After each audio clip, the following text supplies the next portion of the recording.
Hey guys, welcome back. Happy Monday.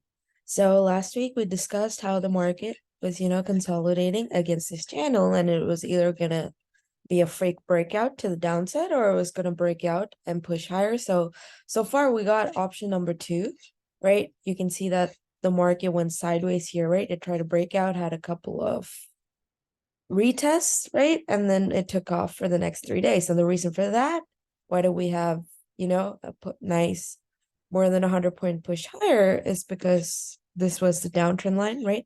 The downtrend was broken, as a result of which, there's barely any resistance between this level and 4100. And that level of resistance was also taken out on Friday, and the market pushed towards, the next level. So right now, the market, the bulls are favored, right? Because bigger picture, we know we've broken the downtrend.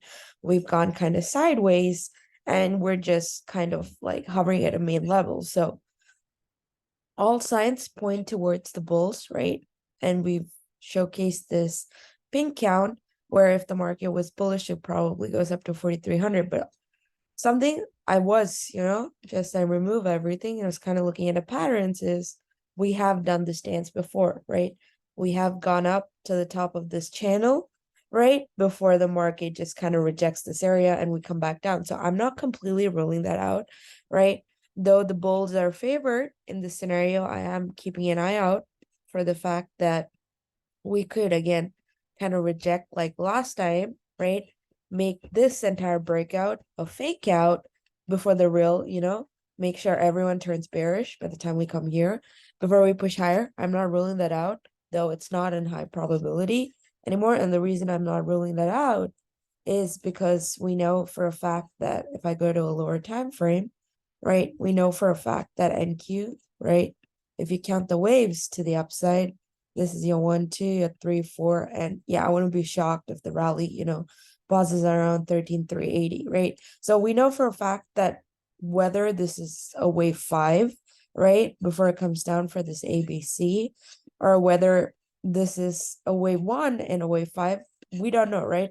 Whether you're bullish or bearish, I think it's safe to assume that the market is in for a small pullback, right?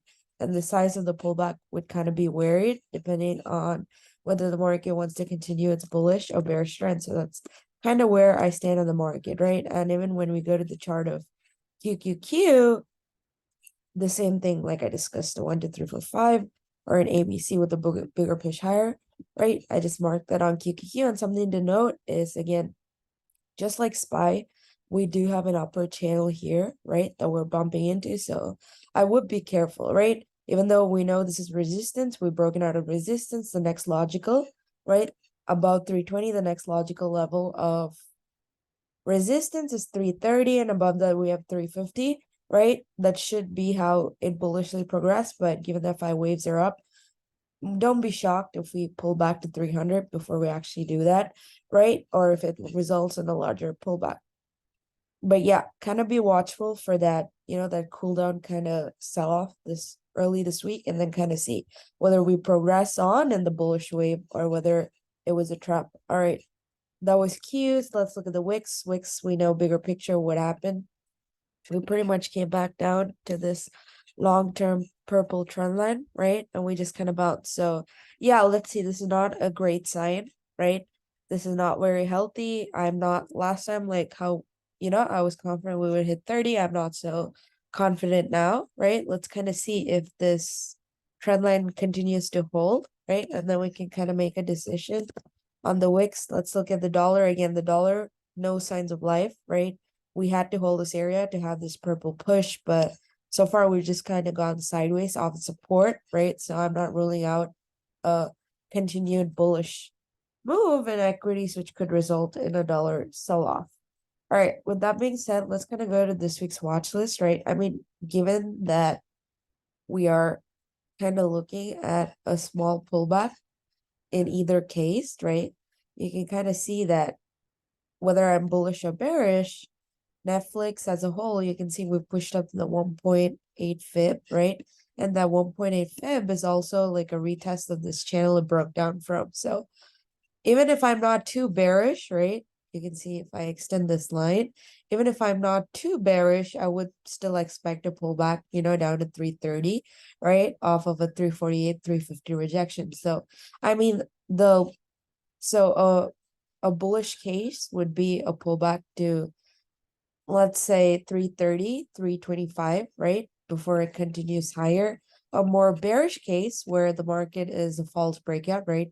Kind of does the trap. I could definitely see Netflix, pushing back down to like 270. So yeah, can't make a nice short, right? Tuesday or Wednesday of the week. You can get puts off the morning gap. All right. So this is what I have for Netflix. The next one I have is shop, right? The reason I have shop, again, if I go to the daily chart of shop, you can kind of see that we have just been kissing this trend line, right? And we've just kind of moving higher. And we know you can see the shop gapped out, right? From 51 down to 46. And you can see we slightly closed above it. So now I would like a continuation of that, right? With this, obviously, this trend line as support. So if we can break over 48, we shouldn't have a problem run up to 51 and even the top of the channel, right? 54, 58. But if this, right, what shop can also do is if this is a B wave, reject and come back down. So when it breaks this 45.546 trend line, right, I can definitely see it coming back to retest 36. So both ways, shop could be enticing, right, in both bullish and bearish scenarios. So yeah, that's why I have shop on this week's watch list. The next one I have is actually ILMN. And the reason for that is you can kind of see that we have just kind of been sideways in this trend line, right? And it did reject, but it got bought back up again. So as long as it breaks out, right? As long as we have this breakout, then I think over 230, we should be able to see 240, 250 even, right? And the breakout would, lead to filling this gap at 300 eventually. So yeah, bigger picture is what I have for ILMN, but I'm also wouldn't be surprised if we actually pulled out, right? We pulled out, just remain in this channel before it actually breaks out. But yeah, in case it breaks out, we'll make a nice move. This week, that's what I have for ILMN. And the last one I have is NVIDIA. And again, the last time we tried to short it, we pretty much got to move back down. But so far, you can see that this move pullback was a wave 4, right? And it tried to move higher for this wave 5. So that's the reason I think a Monday pump could be a fake breakout is even at NVIDIA, just like QQQ, I do see it, topping out in this region. So, I mean, if I was bearish, I would expect a move down. I mean, bullish, I would still expect a move down to this 250 level, right? Before it continues higher. If I was bearish, then I would expect a move down to 220. Obviously, not immediately this week, but how the chart is going to progress. So that's the reason I have NVIDIA puts on this week off of a Monday gap. All right, guys, that's all I have for now. Thank you so much.